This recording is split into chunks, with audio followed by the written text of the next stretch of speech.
Hello and welcome to Ohio EPA's virtual public meeting about a draft wastewater discharge permit for Fluor-BWXT. My name is Mary McCarran and I'm hosting today's public meeting and webinar.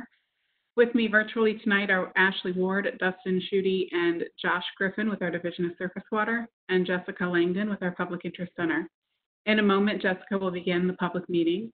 I'd like to note that we are recording this public meeting. At the end of the presentation, we will hold a short Q&A session limited to clarifying questions about the information presented. We will pause after the presentation to allow questions to be typed in. Clarifying questions will be answered as time permits. Participants may submit unanswered questions with their written comments for Ohio EPA's consideration. We will save all questions and comments submitted during this virtual public meeting. Before I turn things over, I have a couple of tips about the technical end of today's virtual meeting. You should see a floating control panel on your computer screen. During the webcast, the sound may fade in and out due to your internet connection. If you experience problems with the sound during the event, either wait a moment or two to see if it is restored, or using the icon on the floating control panel, close or disconnect from the audio portion of the presentation and then reconnect to restore the audio. Please use the chat feature to report or receive assistance with technical issues. Also, please use the chat feature to submit questions about the presentation. There's also a Q&A feature with WebEx. We are not using that feature. We are using the chat feature. So be sure that you are choosing the chat feature when you submit any questions or comments. Jessica will now start the public meeting. Thank you, Mary. Good evening and welcome to Ohio EPA's public hearing on the draft wastewater discharge permit and application renewal submittal by Fluor-BWXT Portsmouth LLC to discharge water into the Scioto River, Little Beaver Creek, Big Run, and the West Ditch. As Mary mentioned, my name is Jessica Langdon, and I am a Public Involvement Coordinator in Ohio EPA's Public Interest Center. I will be moderating tonight's meeting.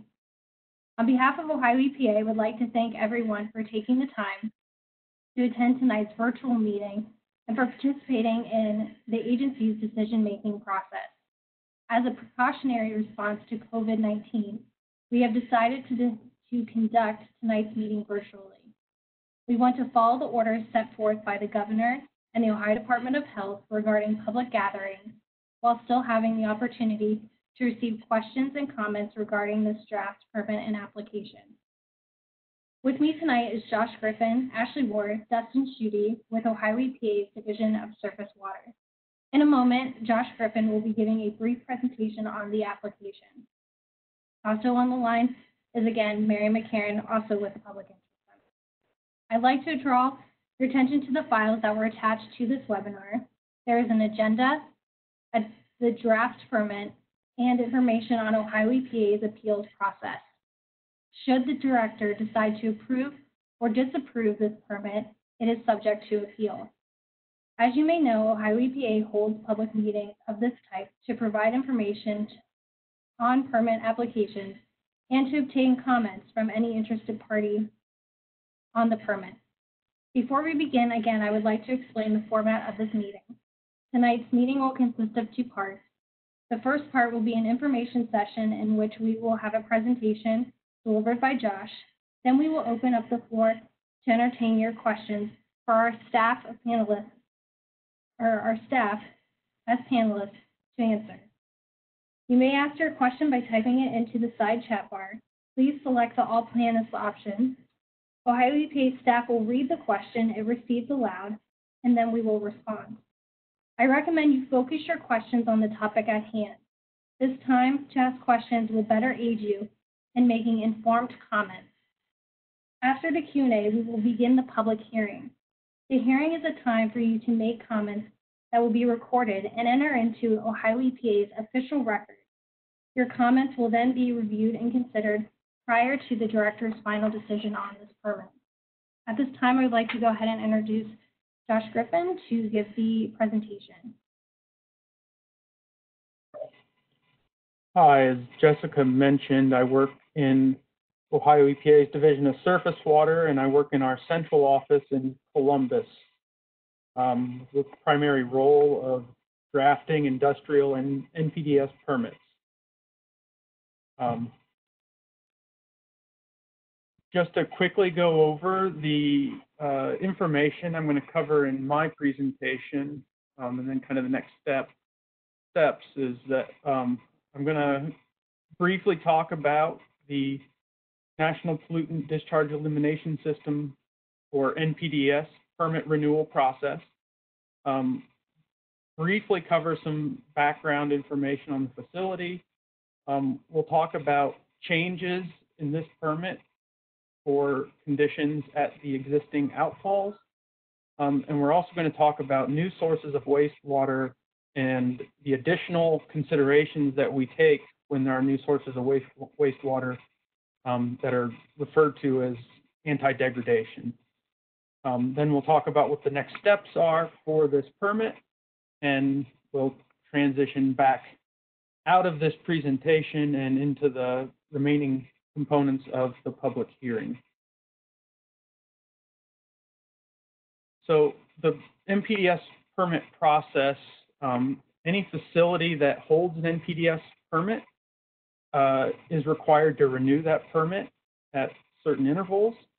And that permit is essentially the legal document that ensures compliance of a facility with the requirements of the Clean Water Act. Ohio EPA, to start the process of renewing a permit, we receive an application, which we received back in July of 2019. Because this application has new sources of wastewater as part of the application, we had to public notice that application in a local newspaper. Then we go through our process of our technical evaluation and peer review and evaluation of all of the information submitted with the application, and draft the new permit, and we public notice that draft, which happened in March of this year. There's a formal comment period associated with that of 30 days. However, in this case, that comment period is, we accept comments through this hearing and 7 days afterwards.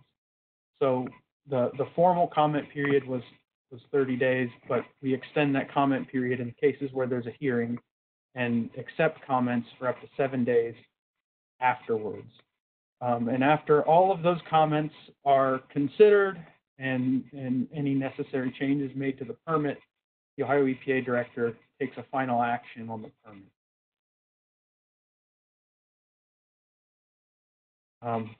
Briefly about the larger site here, this is the site of the Portsmouth Gaseous Diffusion Plant, a site that has a very long history in the area. It was constructed starting in 1952, and for years it produced enriched uranium for both military and commercial purposes.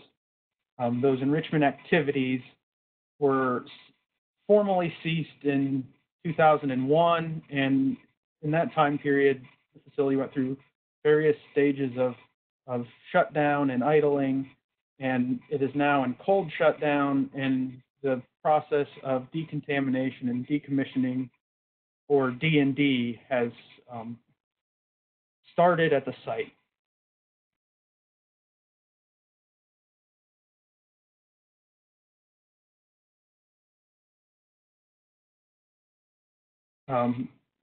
Some specifics about the Fluor NPDES permit is that it is only for a portion of the site, but it is the portion of the site that is going through D&D activities currently. So they're on contract with the Department of Energy for the D&D activities of the former Portsmouth Gaseous Diffusion Plant that is now in cold shutdown.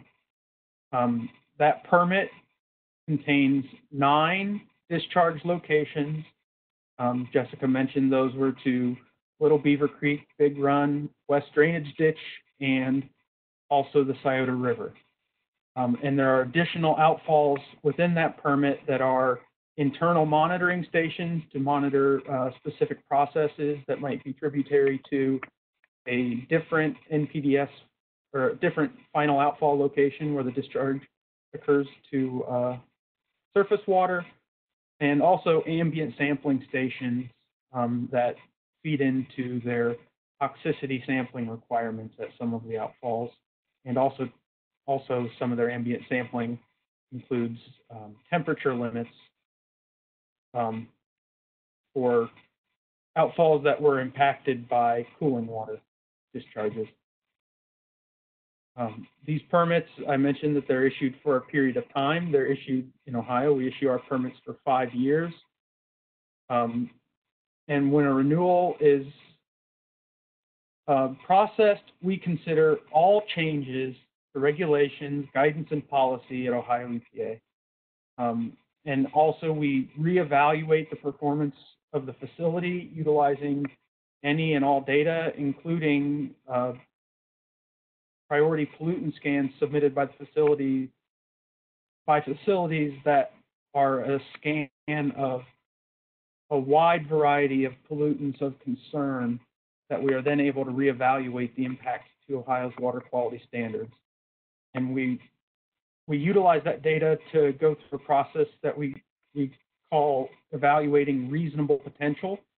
And that's the process that we evaluate the data that is submitted with the permit application against the water quality standards that Ohio has. So the new source of wastewater only impacts one outfall at the facility, and the remaining 8 outfalls are what I would call more of a typical permit renewal, where we're just looking at the performance of the facility over the previous permit period, any and all data available to us, including the priority pollutant scans, to evaluate what pollutants might require further limitation or maybe a different approach within the permit. So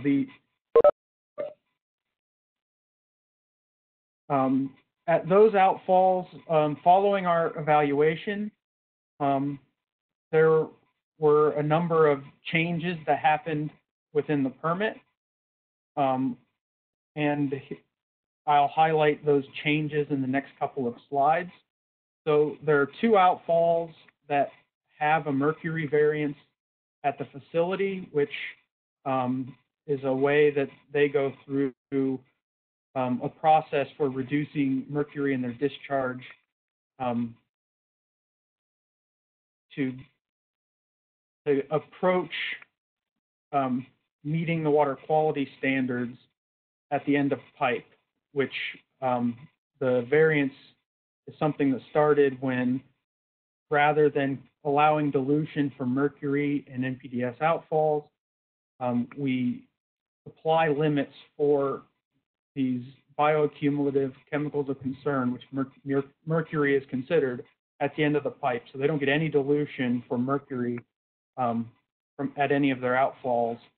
And part of that variance process is that we reevaluate the effluent data over the previous permit period, and as they implement improvements within their treatment systems and source control, we lower the limits in the variance to consider the improvements that they've made to ensure that they're continually reducing the amount of mercury in their discharge and approaching the point in time where they will meet the mercury variance. And one of these 2 outfalls is on a compliance schedule where they won't have a variance anymore by the end of this draft permit that is currently proposed. We also lowered the limits for oil and grease at 5 outfalls. They were previously based on the design of the treatment plant, but after evaluating the ability of the data at these outfalls and also considering the water quality standards that we have for oil and grease, we implemented lower limits in this permit cycle. They don't have a compliance schedule. They're effective at the time that the permit is issued. We also have new limits for two outfalls for total residual chlorine. Total residual chlorine is something that has increased at some of the outfalls at the site as they've started to move into different ways of heating and cooling, and they've been it's a pollutant that has emerged at the outfalls,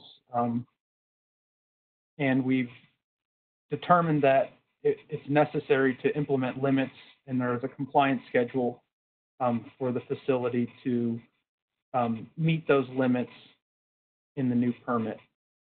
We've also added monitoring for several pollutants of concern at outfalls that may be that will be impacted by a new haul road that is being constructed between demolition sites and the on-site waste disposal facility, or OSWDF.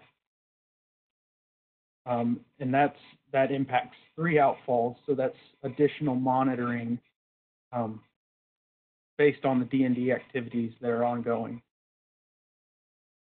And there were a number of cases at different outfalls where we reduced monitoring for parameters that no longer exhibited our reasonable potential to exceed water quality standards. And this is something that I think we expect at this site as industrial activity reduces and more of the site is remediated, that some of the pollutants of concern that were historically present will no longer pose a threat to water quality to the point where limits or as much monitoring is required.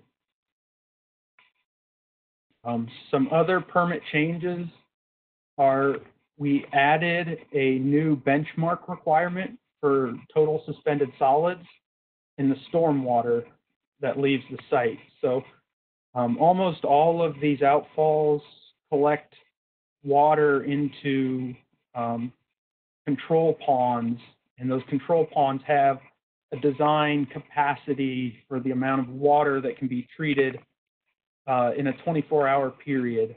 And they had previously had a waiver that allowed them to claim to exceed the TSS limits at times when the discharge from the outfall was largely derived from storm flows, and there were no alternate limits applied at that time. So in this case, when the flows are induced by rainfall or snowmelt as stormwater, there is an alternate limit applied as a benchmark that will require the facility to take action if those total suspended solids levels increase above a certain level.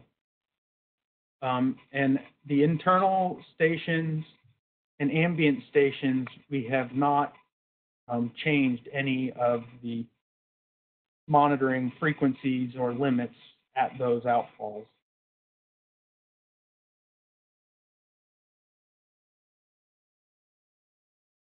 So the last final outfall, we give these outfalls these numbers I should have mentioned before, and these numbers are the numbers that identify the outfall in the permit itself and throughout the fact sheet at Ohio EPA. So final outfall 4 is the outfall. It's proposed to receive a new source of wastewater from both the on-site waste disposal facility and demolition activities. There are 4 modular treatment units that are designed to remove the pollutants of concern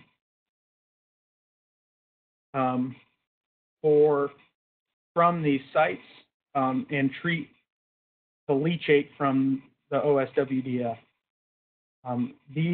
Because this was a new source of wastewater to an NPDES permitted outfall, we have to take additional considerations due to our anti-degradation rule.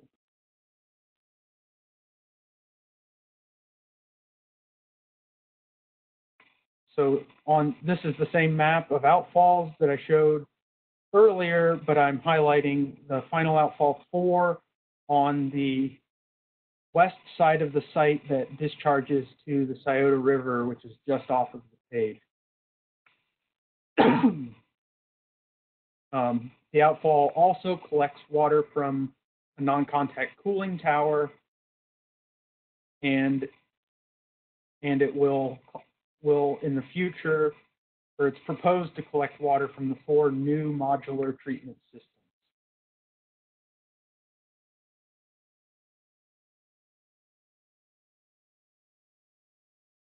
So some information about Ohio's anti-degradation rule. It is in Ohio Administrative Code and 3745-1-05. That contains all of the legal lingo of the extra work that we do when extra information that's required to be reviewed and considered when anti-degradation is part of a permit renewal. It is all additional considerations above and beyond what happens when a permit is just renewed. Part of that rule is that facilities can meet an exclusion or a waiver that gives some, which allows them to not have to complete certain requirements of the anti-degradation review. This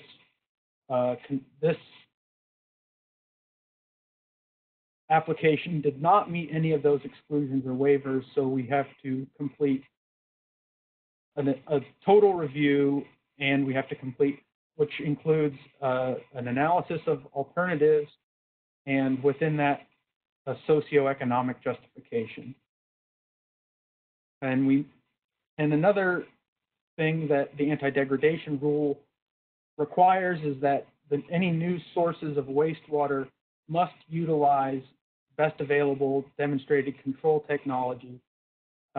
Sometimes you see that called BADCT. You hear people say bad cat.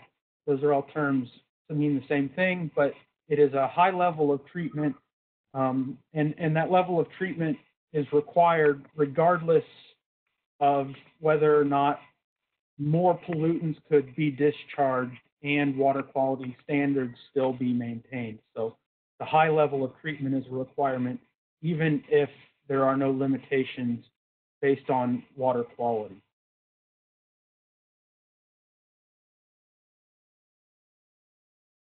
So the alternatives analysis is it requires us to look at kind of 3 different alternatives and also other mitigation strategies that can be employed, maybe within those alternatives, but that mitigative techniques must be considered. So the preferred alternative is the one that's identified as by the facility as the one that they would like to pursue. Minimal degradation is what is the kind of,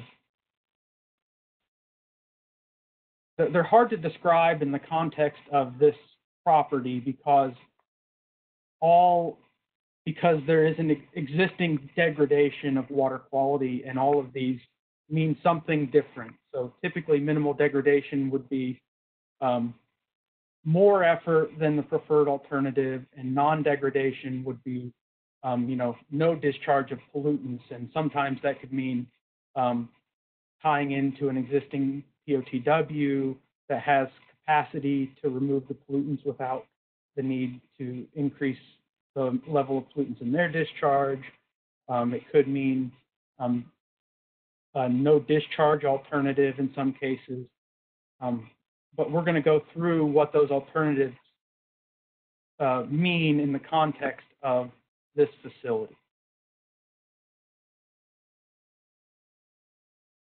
The preferred alternative at this site was the construction of the on-site waste disposal facility.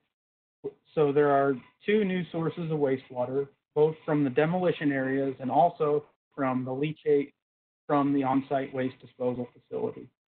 Part of this alternative is that, much of the site will be restored to meet the standards for future industrial development, and advanced treatment is instituted for the discharge from the demolition areas and leachate from the OSWDF, and that treatment includes the removal of radiologicals, which also provides additional polishing for other pollutants of concern in the effluent. There will be additional metals removal, for example, in the radiological treatment. The non-degradation alternative in this case is, to not generate new sources of wastewater. There would be no demolition of facilities. Wastewater would continue to be managed through the existing NPDES outfalls. Again, that wouldn't be considered a new source of wastewater. Wouldn't be going through an anti-degradation review. So you could see that that is still a source of pollutants. That's why I kind of mentioned that the alternatives are a little bit unique in this case, that their non-degradation alternative still involves pollutants being discharged to the environment. In that alternative, the land use is not restored for future industrial development, and there's not an overall reduction in the volume, toxicity, or mobility of waste at the site. So the buildings are kind of left in place and managed in a way to minimize the environmental impact, but the mitigation is different.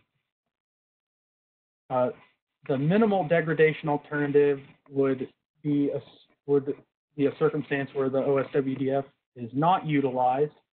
The new sources of wastewater would only be from the demolition sites. The waste would be discharged somewhere off-site where similar considerations would have to be taken.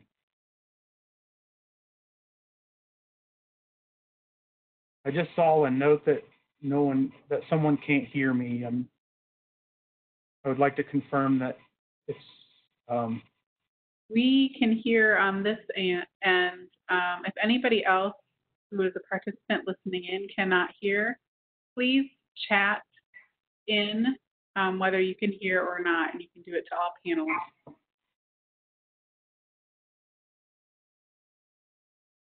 I'm just going to take a break for a minute to see if there are any other people, to the extent that this is impacting the presentation. Is anyone else having technical difficulties? I will send a message to the attendees too via the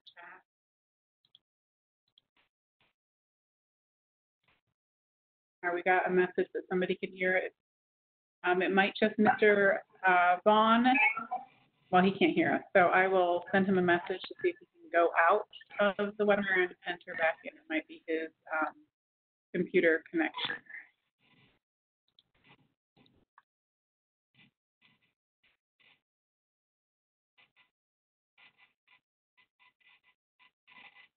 Josh, you can continue. I think okay, should I go ahead and continue then? All right. So the minimal degradation alternative was that just the last point to make here is that there's less area restored to for industrial development because existing landfills and groundwater remediation areas, former bioremediation plots on the site would not be excavated under this alternative due to the increased cost of transporting material off-site. I mentioned that mitigative techniques must be considered. The plans for each of the alternatives discuss mitigative techniques that were utilized. One of those is that all stormwater generated during demolition activities will be directed to the treatment units. That's a unique BMP in this circumstance to manage stormwater, that actually a high level of treatment will be applied to the stormwater, and also that the treated wastewater, rather than discharging to a smaller stream on site, is being pumped to the Scioto River, which is a stream that has a much greater assimilative capacity.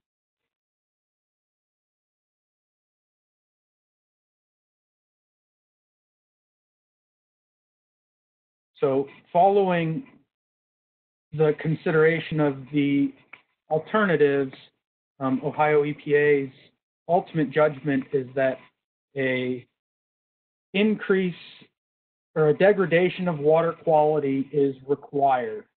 And that language is really generic. It really only means is that some amount of new pollutants are allowed. The discharge is still required to meet or exceed all water quality standards, and all practical steps must be taken to minimize the impact on the environment and water quality. Due to the level of treatment and other mitigative efforts, the impact to water quality in the Scioto River in ambient concentrations is small.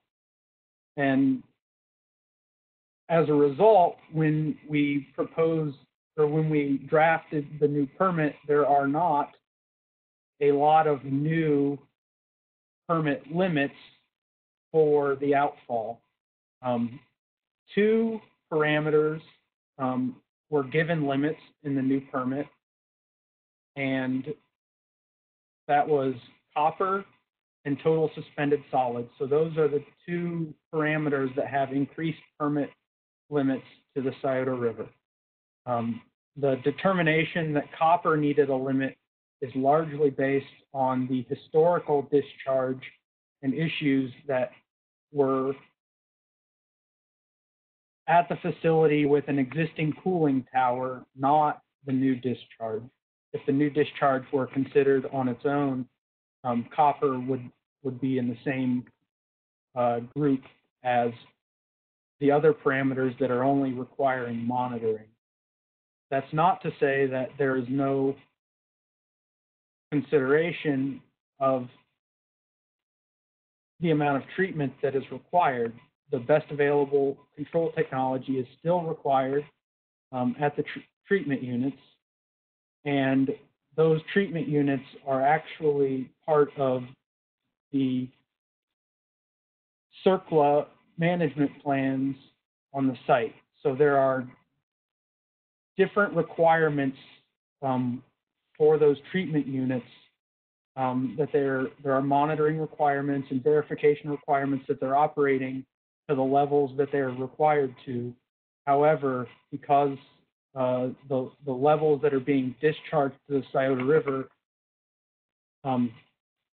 except for copper, do not have reasonable potential to exceed water quality standards. Total suspended solids is a design-based parameter. There's no water quality standard to evaluate for it.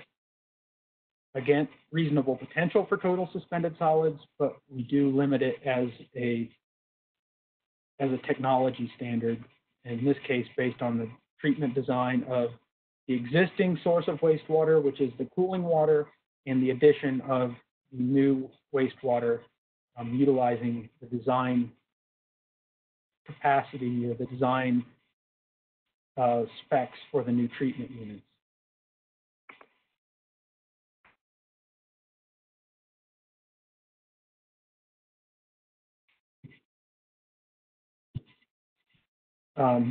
I know one of the larger concerns at this site are the radiological parameters. Fluor and other contractors on the larger DOE site are regulated by the Department of Energy. Regarding radiological parameters, we do request through a different division at Ohio EPA, actually, the data is not shared via the NPDES permit. We do request that data is shared with Ohio EPA so we can then transmit it to the Department of Health. And there are staff at the Department of Health that do a dose evaluation on the radiological parameters from the facility and ensure that the levels are safe for Ohioans. So while we do not directly regulate those parameters, we are engaged in paying attention to it, and we are communicating it to state experts at evaluating the data to ensure that DOE is managing it in a way that is safe for Ohioans.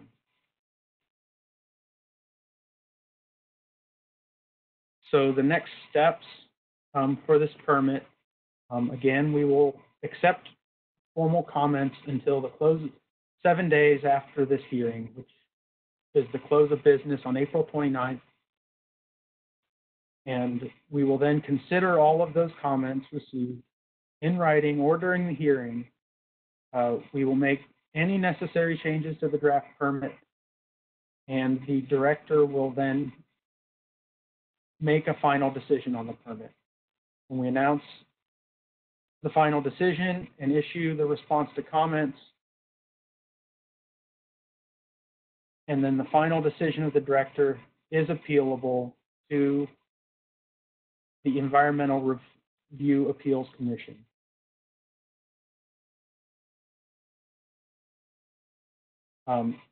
This is the information that the comments can be sent to. It is also available in the hearing information and in the draft permit. The specific contacts at the agency, if you have additional comments or questions, you can contact Dustin, Jessica, or I, and depending on the nature of the question, we may direct you to submit it as a public comment to be considered. But there are clarifying questions and stuff like that that might help you with your public comments. You can contact us. And with that, I'm going to turn it over to Jessica to move us into the next part of the hearing. Thanks, Josh. Again, everyone, we just take 1 minute to file a couple questions we've been receiving since the presentation began. Just to go over to submit your questions for our panelists before we move into the public hearing. Please set your chat to all panelists. The picture there is should be what you see in that chat bar. Type your question. We will read those questions aloud for everyone to hear, and then our panelists will answer that question. So like I said, give us 1 second. We will be going ahead and moving into that. As I mentioned, we've had a couple questions go ahead and come through.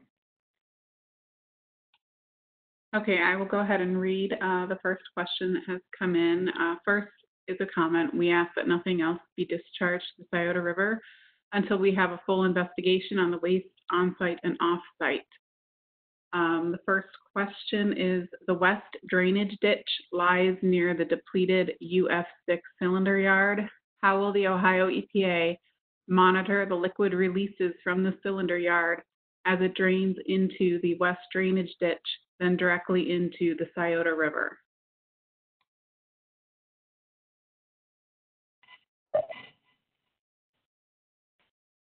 This is Josh speaking. The UF6 storage yards are not covered by the Fluor NPDES permit. They're part of a separate NPDES permit on the DOE site. So it's not part of what we're here to discuss today. If you have questions about that, you could contact the district representative for Pike County, which is Dustin, whose contact information is on the call, and he could get you more information about the permit for the UF6 cylinder yards. All right, our next question is, how will the public be ensured that no contamination goes beyond the plant site?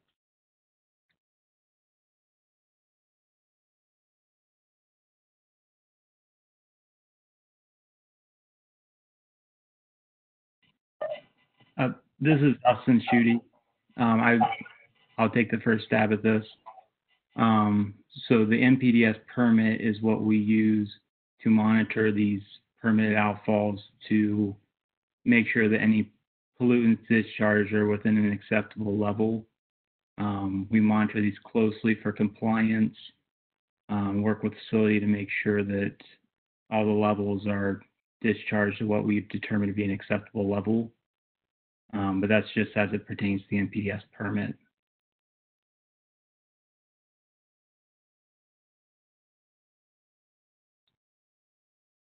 And the next question is, the Ohio EPA does not regulate transuranic waste, so who will be monitoring the transuranic environmental releases?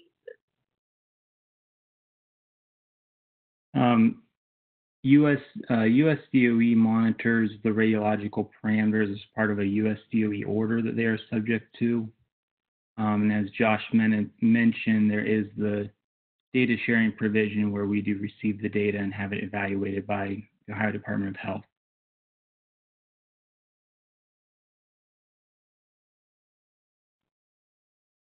The next question is, how many discharge points are currently discharging into the Scioto River? There's 2 discharge points to the Scioto River.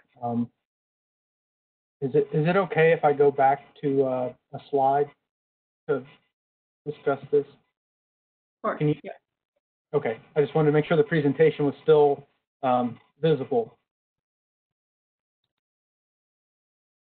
Okay. So this outfall 3 and 4, again, those numbers we use within the permit to identify final outfall locations discharged directly to the Scioto River.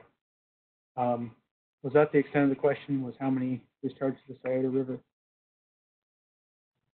Yes, but there's an additional question.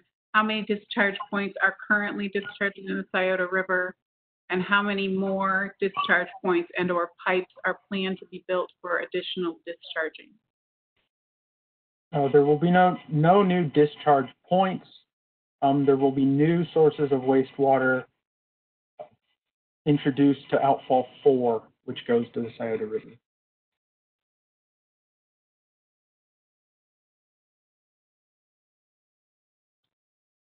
Okay, the next question is, what would the alternate amount be for rainfall or snow?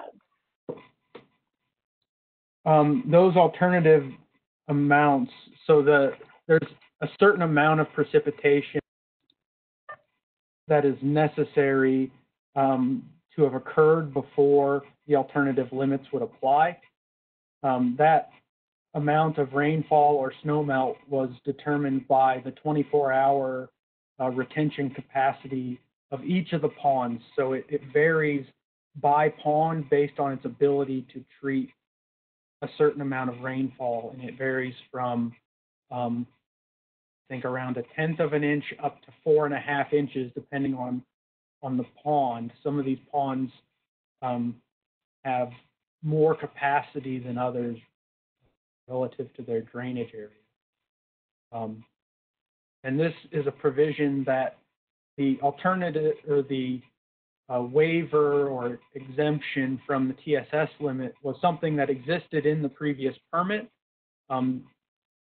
There is some clarification to what that amount of rainfall is in this permit, and also the addition of the benchmark requirement that does require the facility to maintain TSS levels when that waiver is claimed. And that's all new in this permit cycle. So this permit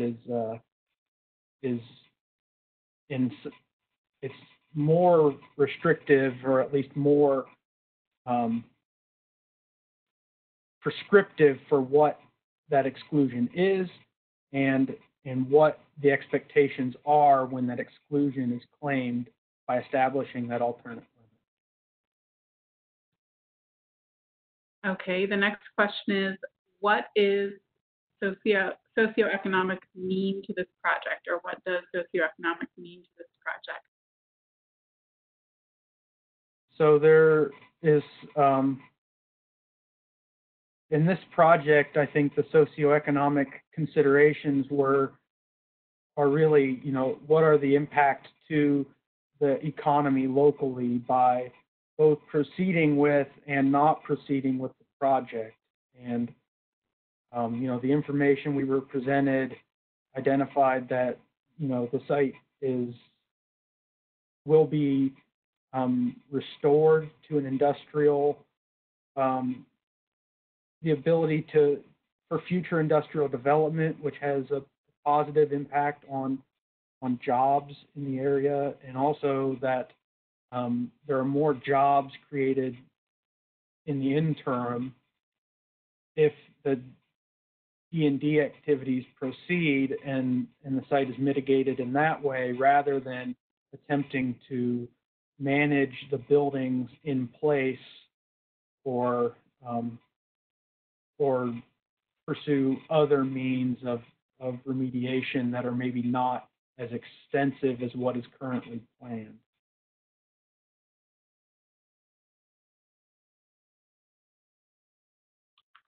All right, our next question is, would shipping the waste off reduce the amount of degradation?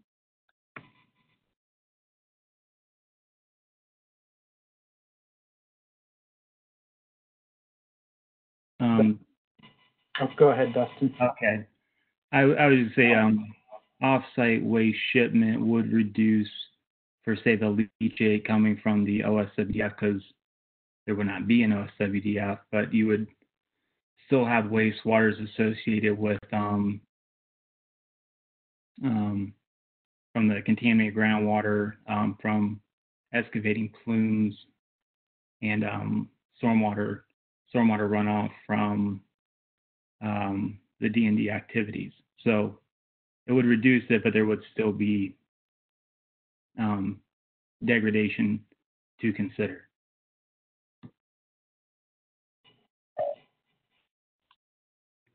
The next question, well, it's a statement, but the increase is not valid because of the longer time period to D&D is extended.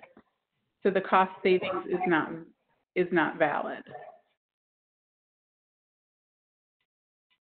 And our next question is, you said additional outfalls are internal monitoring stations. Can you elaborate on this? Where will water pollutants be going eventually? So that's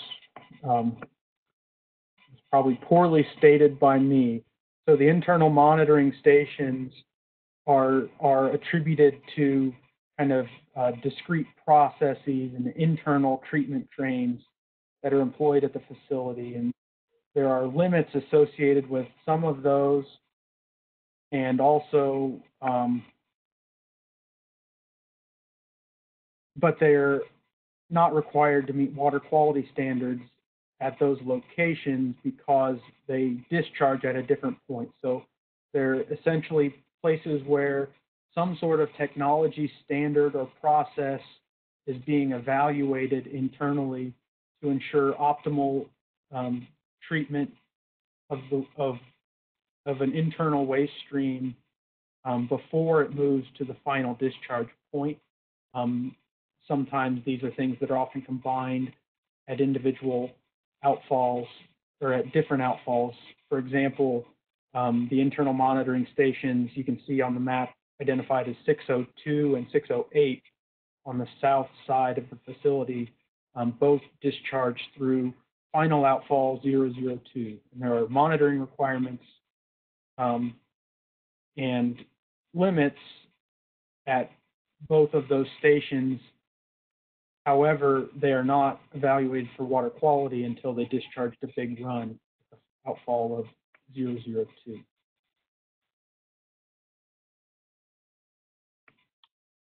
We have a question that came in. What are the radiological constituents?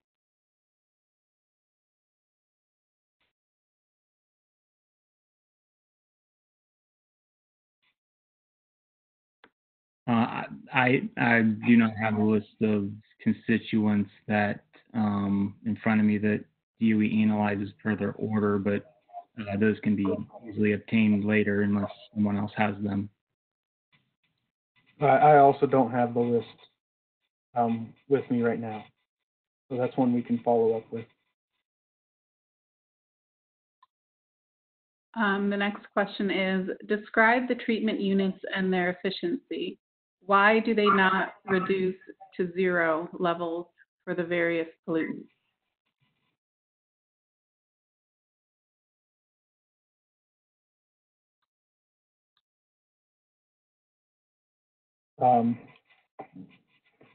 In wastewater treatment,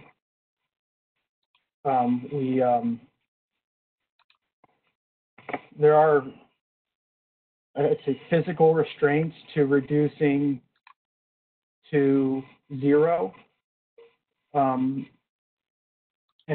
there's a cost curve associated with that. So there's as you remove more pollutants, the amount it would cost to remove them would it follows an exponential curve. So there's a point at which there's not additional value, and that's part of the determination of best available demonstrated control technology. There's an economic analysis associated with that standard, and that's why you don't end up with 0 pollutants in the discharge. Besides, in addition to kind of physical and chemical limits, there would be the pollutants are destroyed, they're removed into another media that has to be transferred somewhere else. Is that feedback coming from me? Okay. No, I just muted it. Okay, thank you. It's all part of that BADCT determination, what that level of treatment is. And it is it's a high standard to meet, but it does not achieve 0 pollutants. There's still some pollutants in it. I would also like to add that it's necessary to discharge at 0 to be protective of water quality. Regardless of the cost, our NPDES permits calculate levels that are safe to discharge, taking into account aquatic life, human health, and recreation.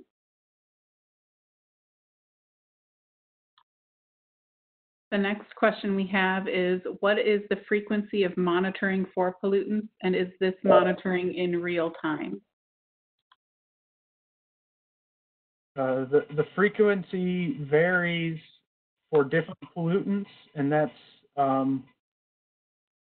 based on what the likelihood of that pollutant to exceed water quality standards. So if the pollutant is discharged at low levels, sometimes we keep a low frequency of monitoring in the permit just to ensure that that doesn't change with times, to kind of track the pollutant with time.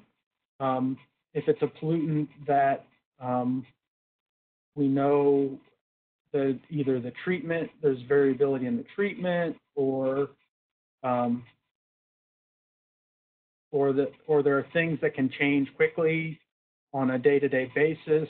One of the best examples of that is ammonia for the wastewater treatment plant at the facility. We know that upsets at the plant can happen, and there are short time frames for those upsets, and the consistency of ammonia treatment can vary on short time intervals. So ammonia monitoring has a twice a week monitoring frequency, I think, or it's a higher frequency, whereas metals at an outfall, where the metals are largely driven by, say, sediment and soil runoff, we're monitoring TSS also at a higher frequency, and we know that if that continues to be managed, that the metals will stay at a low level. So we might have a higher frequency for TSS and a slightly lower frequency for metals based on the sampling ease and difficulty associated with the different pollutants, and knowing that one pollutant is effectively controlled as long as the other pollutant continues to be controlled. So there's a lot that goes into monitoring frequency. Some pollutants are monitored very frequently, and some pollutants are monitored infrequently, and it's all pinned to the likelihood of that pollutant causing an issue with not meeting water quality standards. Our next question is, what did you mean by socioeconomic statements?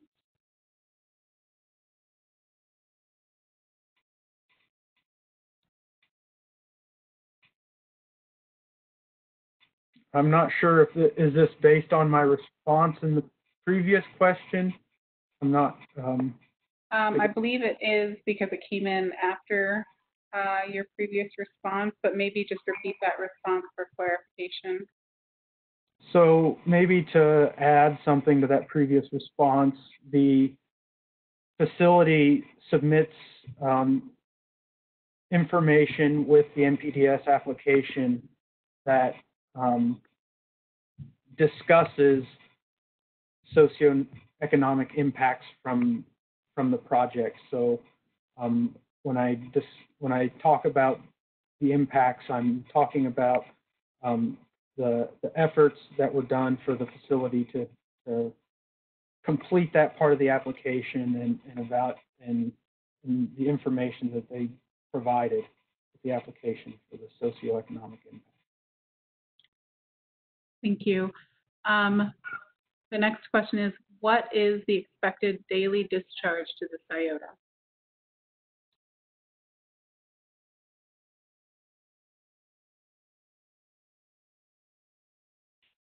I would say, the expected daily discharge to the SocioEconomic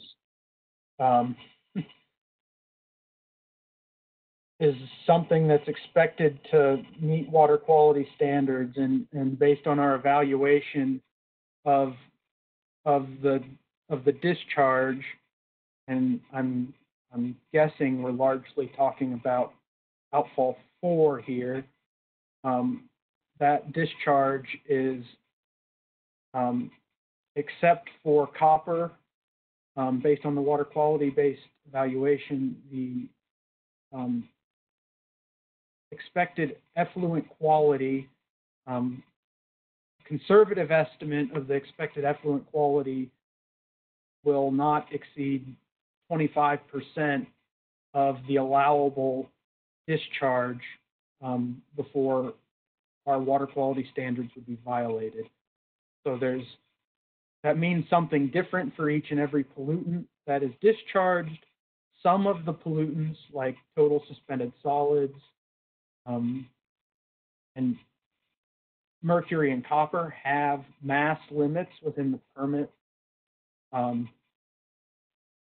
ones that don't have mass limits are those that had a very low potential to cause water quality concerns, where that conservative estimate of the effluent quality was less than 25% of the what a necessary effluent limit would have been to protect water quality standards.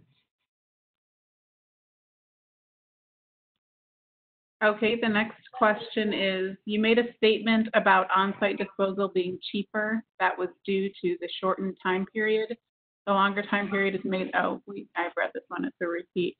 But the longer time period has made the statement not valid. Has the director been made aware of the increased time will increase the on-site cost?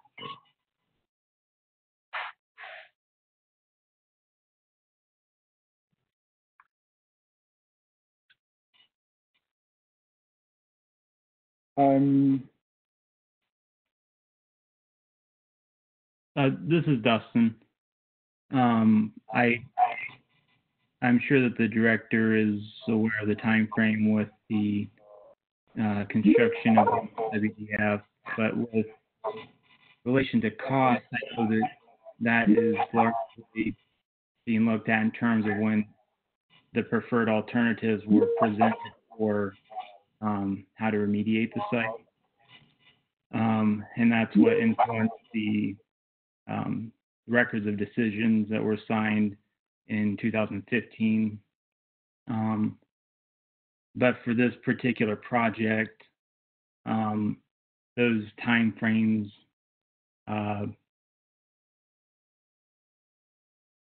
were not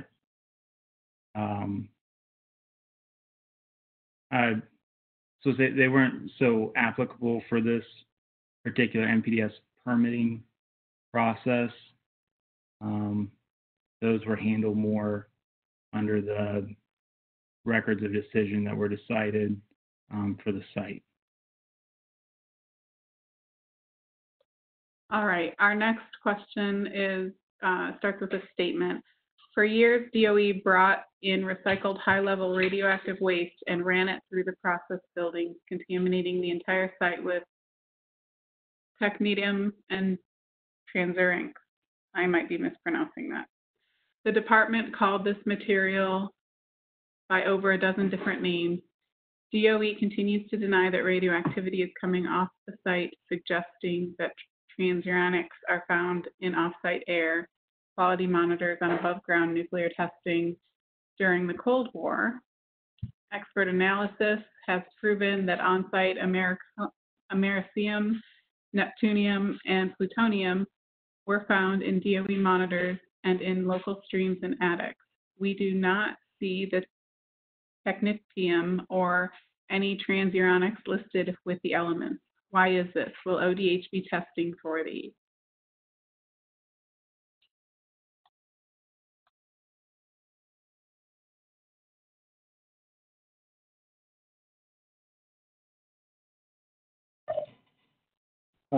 This is Josh, who we mentioned that these radiologicals, transuranic wastes, are regulated by DOE, so they share that information with us. We don't, as part of the NPDES program, we don't require samples for it. It is rather that we have an agreement that we are, and that agreement's not within the permit itself. It's managed through a different part of the agency. The short answer regarding the NPDES permit is that we don't require any sampling for these transuranic wastes. There is one sample that is considered, or that is submitted as part of the application with the priority pollutant scans, and that's for a subset of those transuranic wastes, but they're not something that we have water quality standards for in Ohio. They're not something that we require monitoring for under the NPDES permit. All right, our next question is, all stormwater will be routed to the treatment units. Does that also include wastewater, and who monitors that?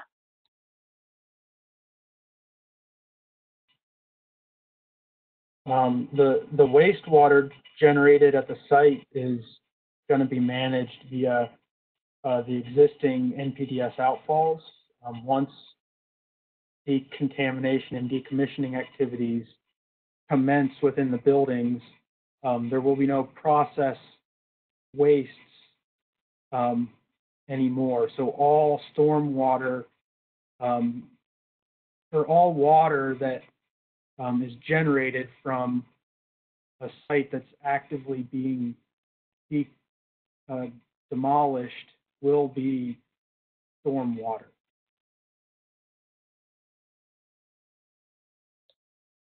Our next question is, what plan is there to decontaminate groundwater?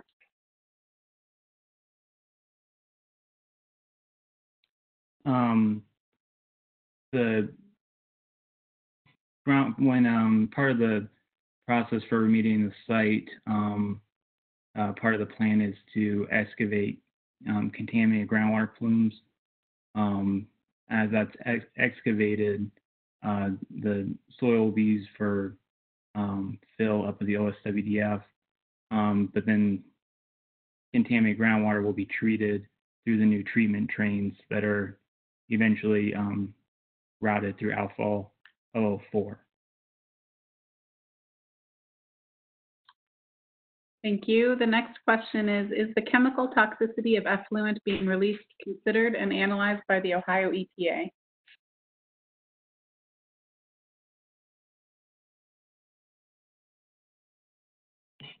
The effluent samples are collected by the entity and analyzed either in their own labs or contract labs, and that data is submitted to Ohio EPA. Thank you. Our next, I'll read this statement in, but then go on to the next question. To go along with my statement is that on-site was supposed to be cheaper due to the short time period to D&D, but that time has dramatically increased, so the cost has increased dramatically. The next question that we received is, what are the materials used in the treatment units? You have not described those. So the treatment units have several components to them. They all start with a filtration component to remove the coarse solids. I don't know what the membrane size is for that filtration component without looking into the actual specs for the treatment units. Then there's a pH adjustment step and chemical precipitation to lower the metals.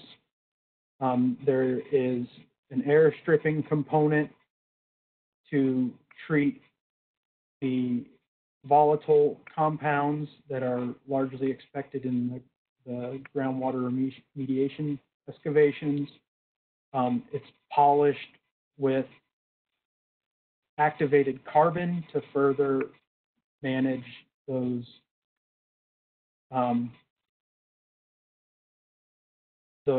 organic constituents that might be in the wastewater.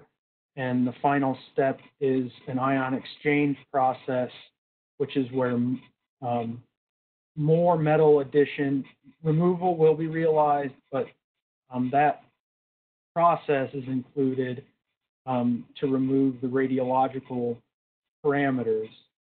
Again, that process isn't, the radiologicals aren't something that's part of the NPDES permit, but that process is there to remove those, but it does also remove provide further polishing to the metals that might remain in the effluent after filtration and precipitation.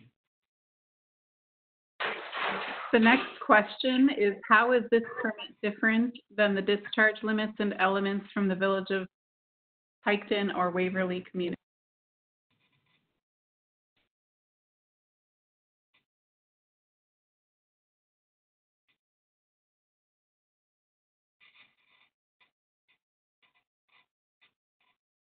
So the big difference in the permits is the type of facility. The DOE facility does have a similar treatment unit. They have a wastewater treatment system that functions similar to the Piketon or Waverly POTWs. But the other processes on the site are all considered industrial processes. So from a water quality perspective and a water quality-based effluent limitation perspective, both are evaluated exactly the same. So the reasonable potential analysis, discharge to the Scioto River regarding water quality is conducted in the same way that those two facilities are. However, the technology-based limitations for the facilities are done differently. So a POTW has technology standards for ammonia, organic contamination, dissolved oxygen, and parameters like that, whereas an industrial water, depending on those determinations for what those technology standards are made based on whatever pollutants might be present in the wastewater. So if it's a wastewater that has from a specific source, there might be a limitation for that. One example here is that there's a lot of groundwater remediation treatment units within this facility, and they're removing usually TCE or DCE. I think some of them have other target constituents, but the concept is the same. Because those are the constituents being treated, the limitations that apply to that outfall are for those pollutants, not pollutants that would not be present in the discharge. So from a water quality perspective, the evaluation is exactly the same as the POTWs that are nearby that discharge the Scioto River. For standards that are based on treatment technology, those are based on the specific waste streams that are present at the different outfalls of this facility. Some of them are applied internally so that treatment process can be be evaluated before it blends with any other sources of wastewater. Some are applied at the final outfall. It just depends whether or not there are other sources of wastewater at the outfall or not. Thank you. The next question is, will Ohio EPA be monitoring off-site contamination? How will physical households be monitored to ensure their surface water and drinking water is not cancerous?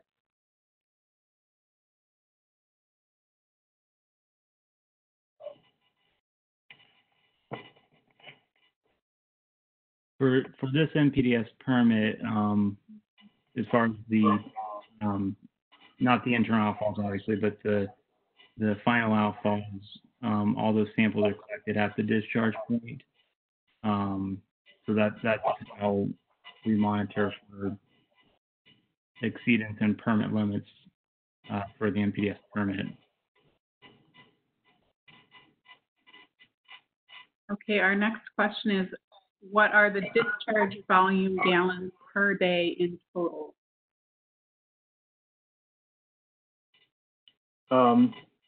Each outfall has a different discharge volume. So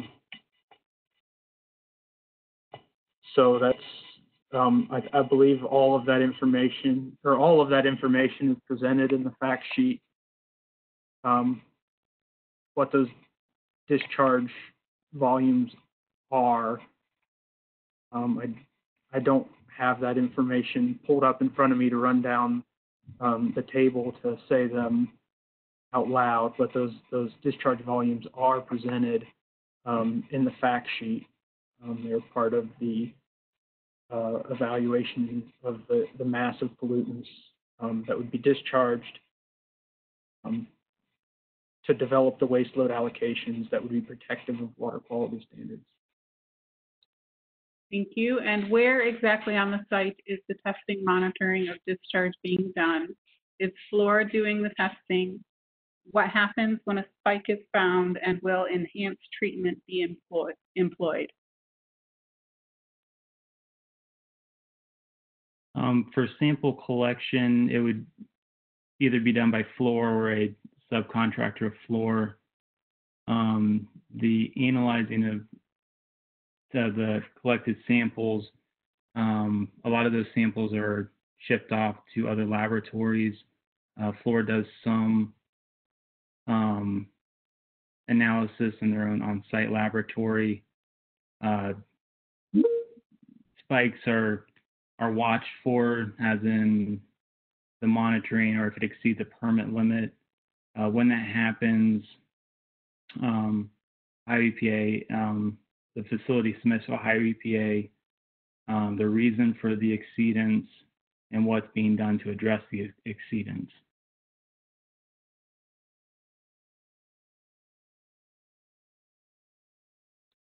Thank you. We have a few more questions that have come in, and I've received one via email that I will also read. How much uranium is going to go into the Scioto River per year? It was reported on a Channel 12 story when interviewing about Fernald that it was over 100 pounds a year.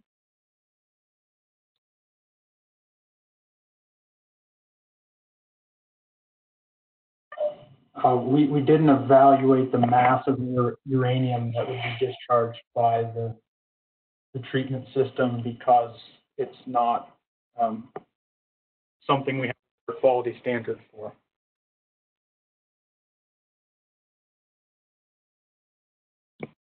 Thank you. I have a question. Does Ohio EPA monitor for technetium, or is this done by DOE? It is not a listed contaminant.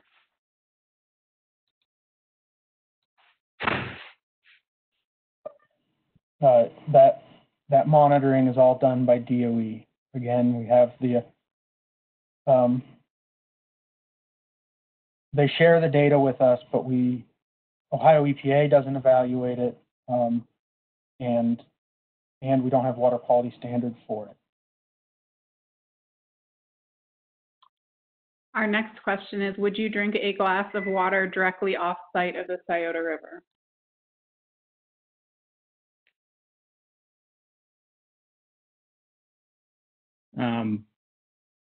I generally do not drink untreated drinking water. I think you just answered this question, but this was sent in. Who will be monitoring transuranics in the OSWDF leachate?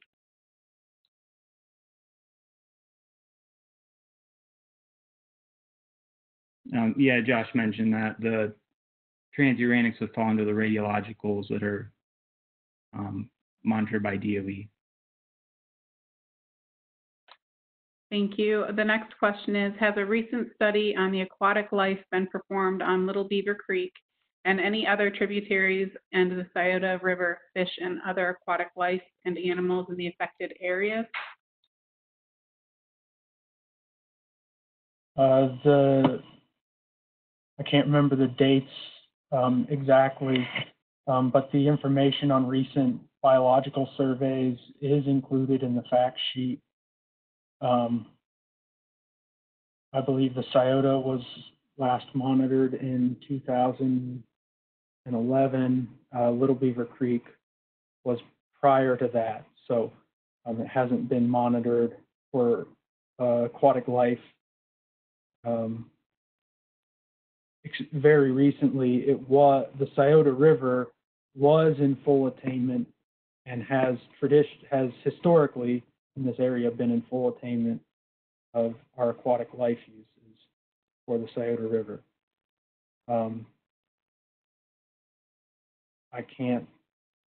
I know much of Little Beaver Creek was in full attainment of the aquatic life use. Some of the other tributaries and some of the most upstream sites on Little Beaver Creek were not in full attainment of the aquatic life use, but I believe most of those causes were attributed to, or at least confounded by natural conditions within the streams and not attributed to pollutants in the outfalls. We have a question. Is the chemical toxicity of effluent being released considered and analyzed by the Ohio EPA?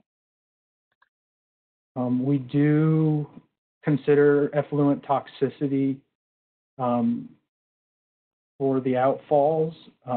Most of the outfalls fall into a category that we don't require monitoring for. However, the two outfalls to the Scioto River, Outfall 3 and Outfall 4, we have put into a category where we require toxicity monitoring, I believe, annually for Outfall 3 in this permit and quarterly or semi-annually for Outfall 4. So we are monitoring aquatic life toxicity in those two outfalls.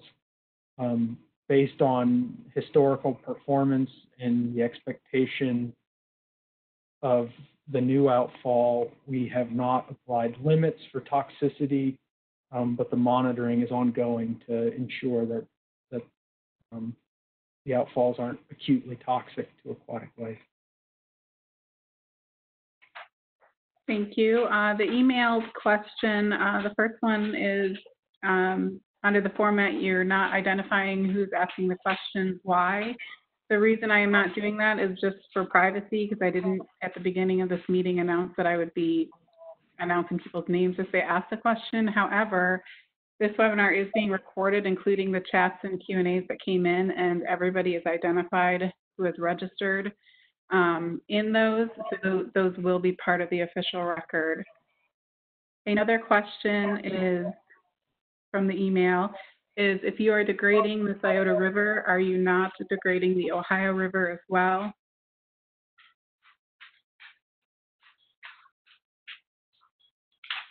Same.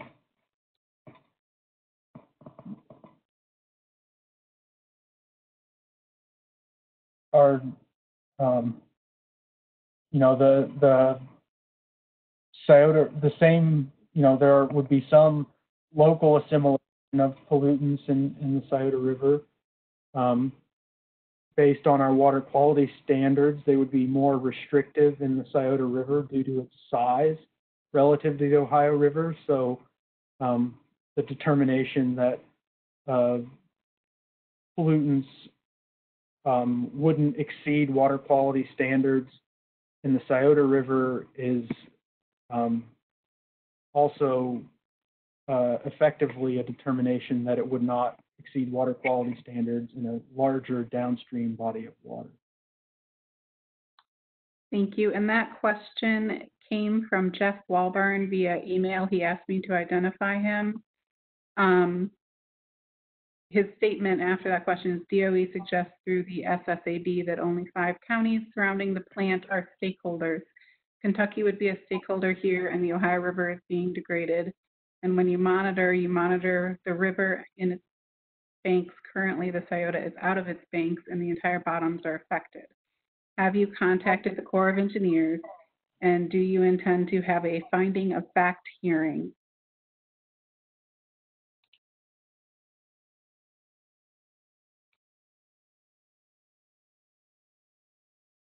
I think that the 5 counties related to the SSAB, that is strictly for the SSAB.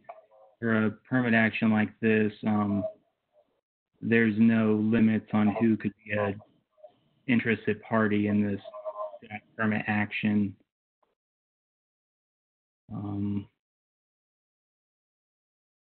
for the rest of the question with being in contact with the Corps of Engineers, having a finding of fact hearing, I'm not sure what the finding of fact hearing is being referenced to, but the Corps of Engineers for this particular permit action, there was not a coordination with them. Thank you. We have 2 more questions, and then I think it'll be close to 7:30, so we can move into the hearing at that point after these 2 questions. Will the water near the outfall be safe for people to swim in the Scioto River? People boat and swim in that area.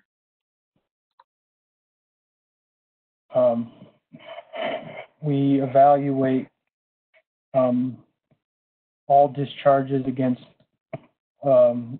all of our uses, and so all designated uses for the Scioto River are evaluated as part of the permitting process. So with whatever standards would be necessary to meet the designated recreation use, those are also required to be met. I don't know that those standards include, those standards are typically E. coli, indicator bacteria, but there are other contact advisories, and there are also human health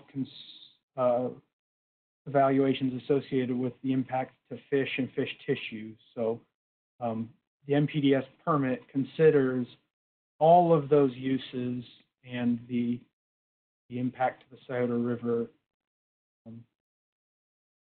So I would say yes, all of those things are considered as part of the NPDES permit, and that any necessary limits to protect those uses are implemented.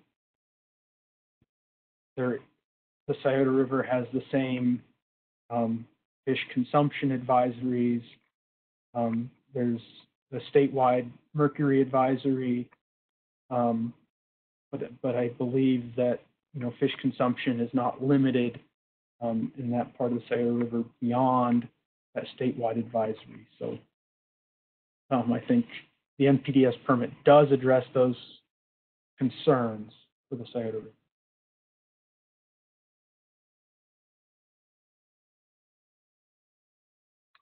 Thank you. Our final question is a follow-up question. Would you drink a treated glass of water off-site of the Scioto River from a household tap?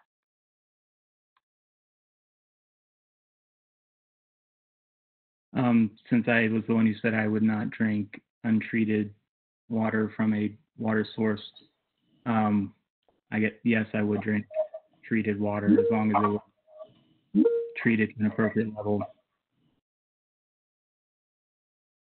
Thank you. That is our last question for the Q&A portion, so I will hand it over to Jessica to read the hearing speech and begin the hearing. Thank you, Mary. Again, the purpose of the public hearing is to accept comments on the official record regarding the draft wastewater discharge permit and the application renewal submitted by Fluor-BWXT Portsmouth, LLC, to discharge water into the Scioto River, Little Beaver Creek, Big Run, and the West Ditch. Ohio EPA published a public notice to announce the hearing and public comment period regarding the project in newspapers in the area. This notice was issued in Ohio EPA's Weekly Review, which is a publication that lists by county all agency activities and actions taking place in the state of Ohio. Email comments received as part of the official record are reviewed by Ohio EPA prior to a final action of the director. To be included in the official record, comments must be received by Ohio EPA by the close of business on April 29, 2020. Comments received after this date may be considered as time and circumstances permit, but will not be a part of the official record for this hearing. Written comments can be submitted via the chat tonight or submitted to epa.dswcomments@epa.ohio.gov, and please include the NPDES permit. This address is currently shown on the screen. It is important for you to know that all comments received in email to the agency and comments submitted here tonight are given the same consideration. I ask that all exhibits, including written speeches, maps, photographs, any other physical evidence that you wish to present in your comments via the chat, be submitted to me to be included in the official record. You can email me directly at jessica.langdon@epa.ohio.gov. If you choose not to submit that information, Ohio EPA cannot ensure the accuracy of your testimony. Questions and comments made at the public hearing will be responded to in a document known as a response to comments. The director, after taking into consideration these recommendations of the program staff and comments presented by the public, may issue or deny the permit. Once a final decision is made by the director, the final permit decision, along with the response to comments, will be made available to anyone who requires a copy. Final actions of the director are appealable to the Environmental Review Appeals Commission, or ERAC. The board is separate from Ohio EPA and reviews cases in accordance with Ohio's environmental laws and rules. This process is included in the documents attached to this webinar. If you wish to present testimony at the hearing tonight, please set your chat to all panelist mode. Type your comments. Comments may also be phrased in the form of a question, and make sure that you hit send. We will leave the webinar open for 30 minutes to give you time to chat in your comments. As comments are entered, we will read them aloud so that participants in the virtual hearing can hear what comments others may submit. At this time, we will go ahead and begin the hearing.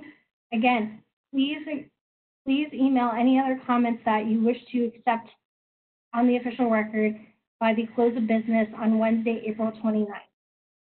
If you have any questions, please feel free to reach out to myself, Jessica Langdon, Dustin, or Josh. Again, the name's on the screen, and we will be happy to answer any questions you may have. Again, we want to thank you for your comments, cooperation, and participation in Ohio EPA's decision-making process.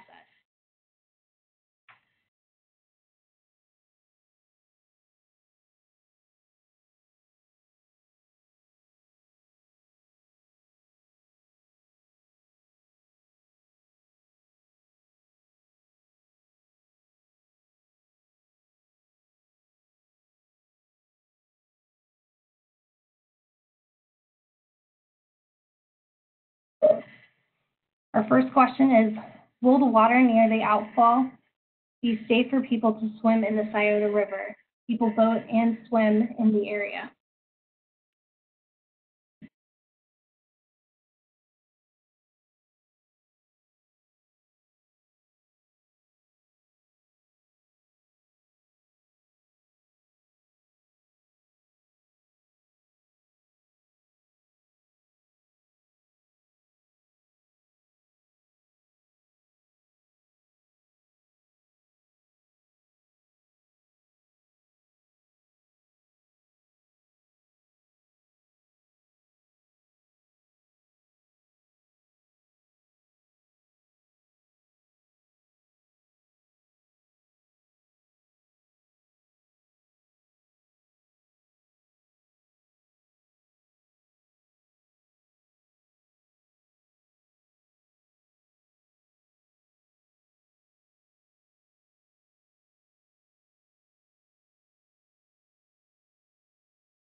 We have a question. What happens if the contaminants of concern exceed their levels?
I have a statement.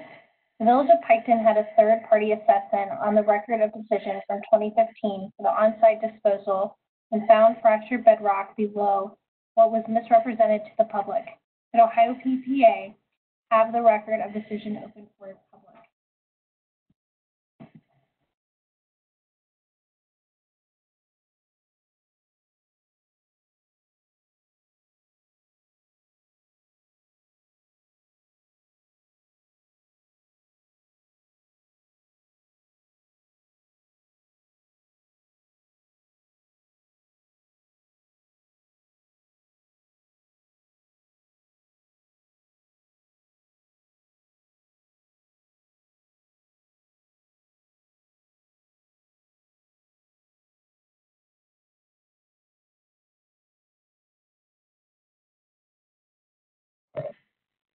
Another comment. Allowing additional discharges of deadly toxin goes against the morals and ethics that Ohio EPA was founded on. As a democracy, we the people, we do not consent to Ohio EPA's additional discharges, and hereby and by the reading of these words, order you to stop additional discharges.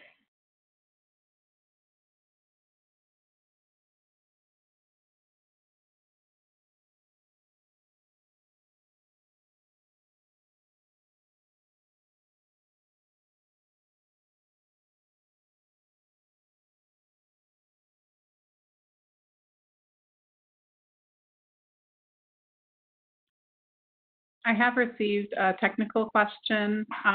It says that you're limited to the amount of characters you can use. If you are chatting to us, your comments as directed through the chat feature and not the Q&A feature, you do not have a character limit.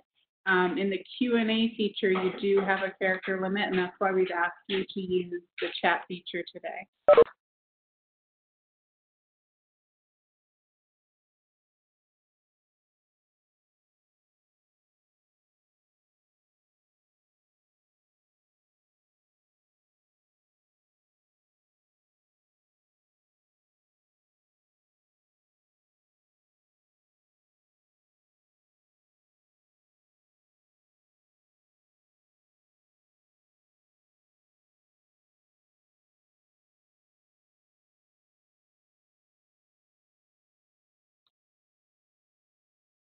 I have received a comment that was emailed in by Mr. Walburn. I signed up 2 to 3 days before to be a participant. I was unable to participate in the chat of the meeting. I respectfully protest this.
We do have another comment from Dennis Foreman. Has the director considered the socioeconomic impact to the area with the recent Ohio EPA permit to allow Rumpke and Pike County 4,000 tons a day, which would increase the leachate being sent to the village of Piketon, which burdens the area greatly as well as reduces the waste stream available to be reindustrialized? Also, has the director of Ohio EPA considered the presence of Americium and Neptunium at the Zanes Corner School, which could increase with open air demolition, along with over 10 years of miscalculated air monitor data at the Zanes Corner School air monitor from DOE. The former director, Craig Butler, signed a permit previously for double the amount of mercury from the plant site into the waterways leading to the Scioto River. Socioeconomic impact will be huge to an area that will be burdened forever with the nuclear waste and outfalls that will limit other companies from coming to this area. Also, this will limit any company the ability to have access to the DOE outfalls.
We have an additional comment. How can we, the public, know if the dose rate factors for exposure to a contaminated ground surface, ground plane coefficients are reflected in determining if the effluent being released does not exceed the guidelines for exposure to the breath, lungs, marrow, thyroid? The specific limits are found in the Health Physics and Radiological Health Handbook Table 13.27.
We received another comment. I request the Ohio EPA Director to open the 2015 Record of Decision regarding on-site waste disposal at the Port's Piketon plant so the public can comment so that our voices are heard.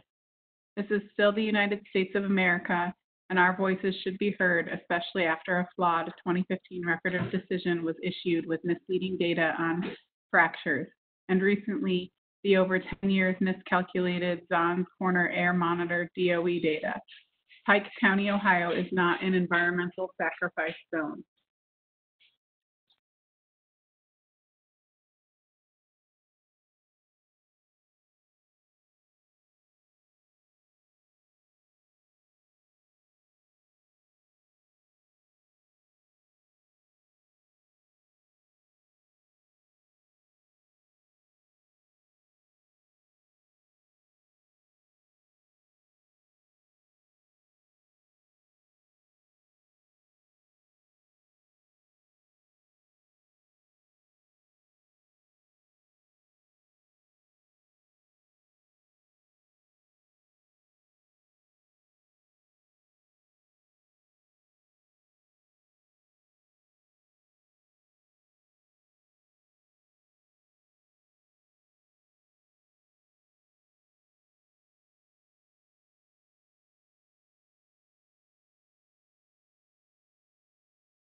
At this time, since there are no further comments in the chat, and we will go ahead and end the hearing. Again, remember, email comments will be accepted through the close of business on Wednesday, April 29th at the email address that is on the screen. Please, we ask that you please include the NPDES permit number that is also on your screen. Again, this concludes today's hearing. I want to thank everyone who participated and appreciate your cooperation and patience with this virtual hearing. And again, we hope you have a good evening. Thank you.